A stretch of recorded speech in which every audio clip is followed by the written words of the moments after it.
Bienvenue. Devant moi se trouve un Samsung Galaxy S25 et je vais vous montrer comment nous pouvons difficilement configurer cet appareil via les paramètres. Pour commencer, vous voudrez ouvrir votre application de paramètres et ici, nous allons faire défiler jusqu'à la gestion générale. Puis, faites défiler à nouveau et ici, vous trouverez réinitialiser. Faites défiler encore une fois et en bas, vous avez réinitialisation des données d'usine. Maintenant, lorsque vous cliquez dessus, cela vous présentera une liste de données que cela supprimera, ce qui inclut notamment des éléments comme la musique, les photos et toutes les données utilisateurs. Si vous avez quelque chose de ce genre que vous souhaitez conserver, faites-en une copie de sauvegarde sur un autre support, comme par exemple sur votre ordinateur. Vous avez maintenant la possibilité de sauvegarder l'appareil sur quelque chose comme par exemple Samsung Cloud. Et j'aimerais un peu approfondir ce sujet. En tant que personne qui a certainement utilisé Samsung à un certain moment donné, j'ai trouvé très problématique de sauvegarder mon appareil sur autre chose que celui de Samsung. Essentiellement, le logiciel de clonage ou de sauvegarde qu'ils ont.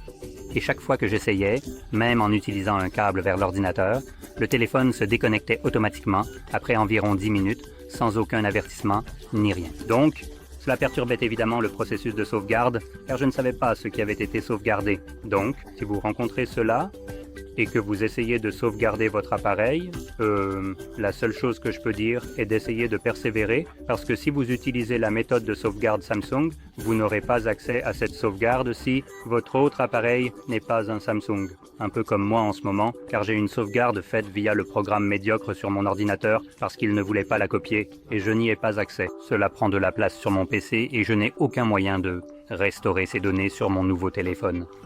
Donc, de toute façon, je voulais juste mentionner cela. Maintenant, en faisant défiler vers le bas ici, vous trouverez l'option de réinitialisation. Maintenant, vous avez le schéma, du moins je l'ai, pour vérifier que je suis l'utilisateur. Je veux réinitialiser l'appareil. Et Samsung est assez agaçant pour que, une fois que vous faites cela, il vous attrape. Apparemment, nous devons être connectés au Wi-Fi parce que, confirmer le schéma ne servait à rien. D'accord, alors allons-y. Et une fois que vous faites cela, ça va me dire que je dois me déconnecter du compte Samsung. Inutile. Et pourquoi diable m'as-tu demandé un schéma? Samsung va te faire voir. Maintenant je n'ai aucune idée si je me souviens vraiment du mot de passe ici. C'est un mot de passe d'entreprise, donc essayons de deviner.